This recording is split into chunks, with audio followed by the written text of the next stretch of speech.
All right, now, when you're ready, sorry. It's fine. According to the United States Department of Human and Health Services, in 2016, 116 people died every day due to an opioid-related drug overdose. Which led us to our research question: what are the effects of the opioid epidemic in poverty-stricken parts of America? Firstly, what are opioids?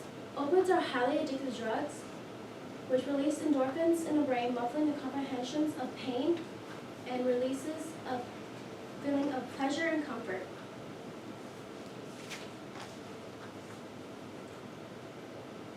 Examples of opioids are illegal drugs such as heroin and fentanyl, and also those legally by prescription are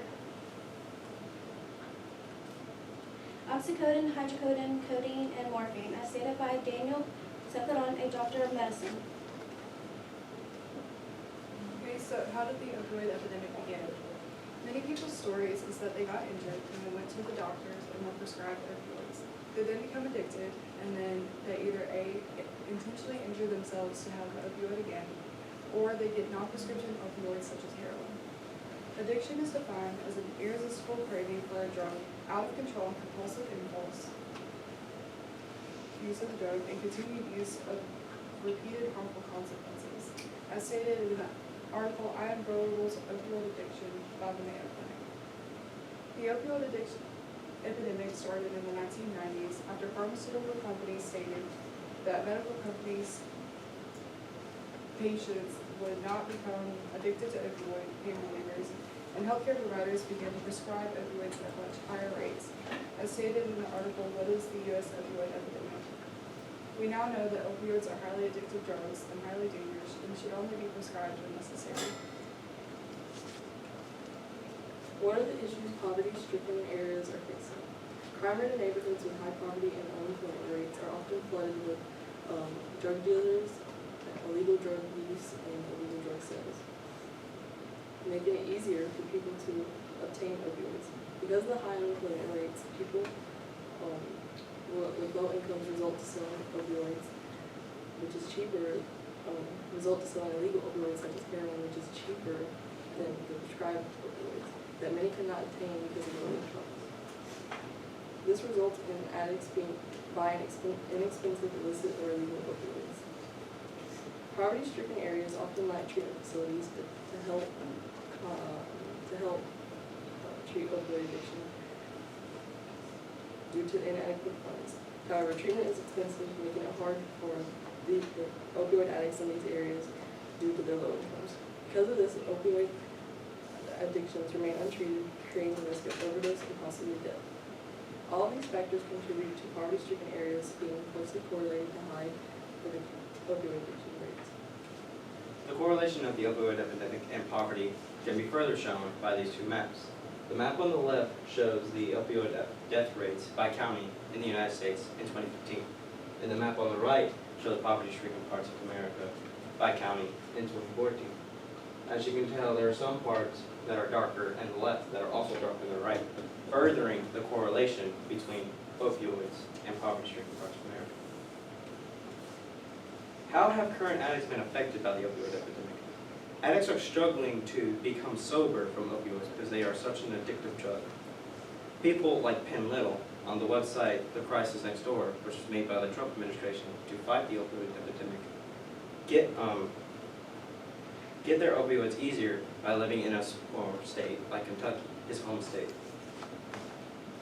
These poverty-stricken parts of America do not have enough money to build treatment facilities in order to help opioid addicts recover from their addiction. Sometimes the opioid epidemic leads addicts to not only harm themselves, but also harm their family members. Many people tend to think that children and the opioid epidemic are not related. Well, many children are caught between the crossfire of their parents' addiction and themselves. 1 in 1,000 children are born with NAS, or neonatal abstinence syndrome. This is when a mother gives birth to a child while taking opioids, and the baby is born with an addiction and has to go through withdrawal symptoms. Many of these children grow up to go in foster care because their parent is unable to take care of their child. 8 million children under the age of 18 live with an addicted parent. Growing up in foster care or with an addicted parent can cause major psychological effects like anxiety, depression, PTSD, or even increased risk of suicide. What's even worse is that their parents' addiction can rub off on them, and the child may struggle with addiction later on in their life. How are former opioid addicts affected in this epidemic? Once an opioid addict becomes fully sober of opioids, there is always a high chance of relapse due to how addictive opioids are. Many addicts' addictions are treated with medical treatment, the use of drugs like buprenorphine and methadone to prevent overdose death and relapse. However, this treatment is only successful in 50 to 60% of cases. In treating an average opioid addict through this treatment usually takes 8 years and 4 to 5 treatment attempts to achieve sobriety for only 1 year, as said by Anne Claire Carnahan, who has written many articles on it. However, treatment is expensive and hard to obtain in these areas due to low incomes of people, making it harder to afford treatment. Since the opioid epidemic mostly affects the poverty-stricken areas of America, where it is easy to obtain cheap illegal opioids, former addicts can be easily influenced by the cheap opioids and end up relapsing. Because former addicts can easily relapse on opioids if they were to suffer from injuries or illnesses, an alternative medication needs to be found to treat their illnesses or injuries, because a slight taste of opioids to a former addict can cause them to relapse, overdose, and possibly die. How have professionals and researchers impacted the opioid epidemic? Healthcare providers are one of the biggest causes and most to blame for the epidemic, due to them overprescribing opioids in the 1990s. However, professionals such as doctors increase involvement with current former opioid addicts, helping them overcome their opioid addiction with treatments such as therapy. Professionals and researchers' concerns in more recent years about the uprise of the opioid epidemic bring an issue to light, searching for the possible solutions. Research that was conducted was able to find the cause of the opioid epidemic and questioning what makes the opioids so addictive, and what type of solutions can be implemented to help end the opioid epidemic. So the solutions to our problems is that we should increase government funding so everybody, even those in poverty-stricken areas, can afford treatment facilities and be able to become sober later in their life. Also, doctors should follow stricter guidelines on who gets opioids and how many opioids are prescribed to them. Opioids should only be prescribed to somebody if all other options have failed, and this is the final option. Increased therapy will also help in the addict's complete sobriety later in life. What are the pros of our solutions? Our solutions reinforce the belief that opioids being harder to obtain, resulting in less opioid addicts, less overdoses on opioids, and less deaths. If less people were addicted to opioids, then it would lead to a decrease in the amount of drug dealers, reducing crime in poverty-stricken areas. And what are the cons to our solution? Many former opioid addicts could have withdrawal symptoms and fall back into opioid addiction, as well as treatment. Treatment is highly expensive, and due to people living in poverty areas, they cannot afford treatment. As well as the lack of government funding, they cannot build these treatment facilities in poverty-stricken areas. The limitations to these solutions are more commonly known nowadays. Even though that we need the government to further increase funding for treatment facilities, but also to make laws to regulate opioid prescriptions, we are not allowed to, because the government can only spend so much on the government budget on a certain topic, and Congress can only pass a certain amount of laws regulating a certain amount of subjects. Our solutions are also limited by the people's opinions on government involvement in their personal lives. Some will want them to focus more on education and other issues instead of just the opioid epidemic. Thank you. All right, thank you. All right, let's see.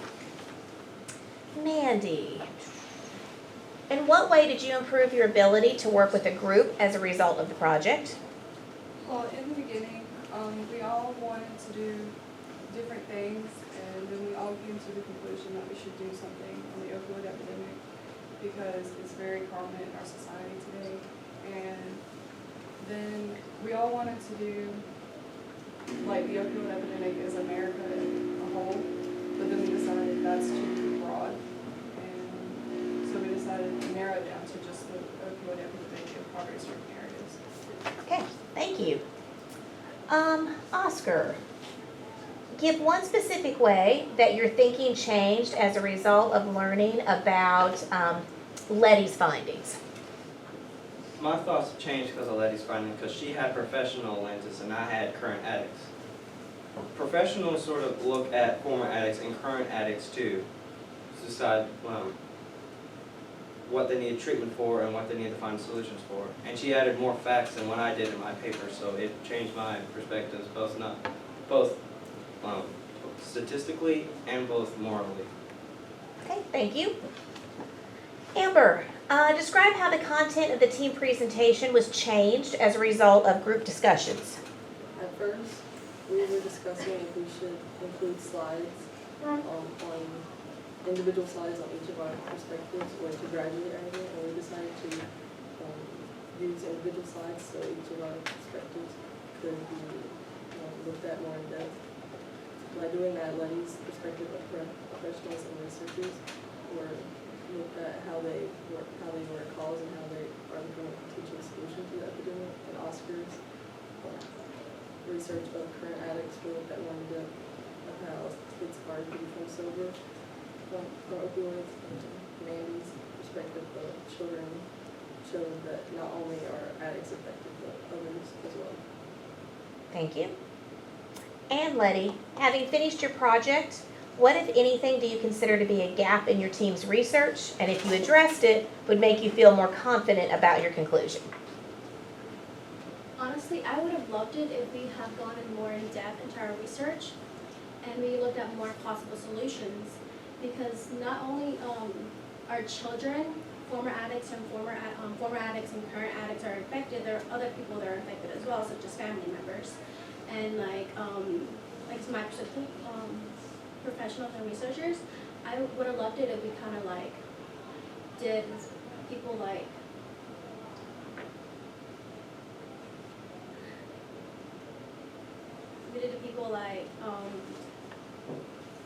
other countries and stuff. Like we didn't really focus on other countries. We just focused on America as a whole, not as a whole, as like poverty-stricken areas.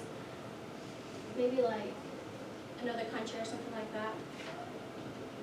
Okay, thank you.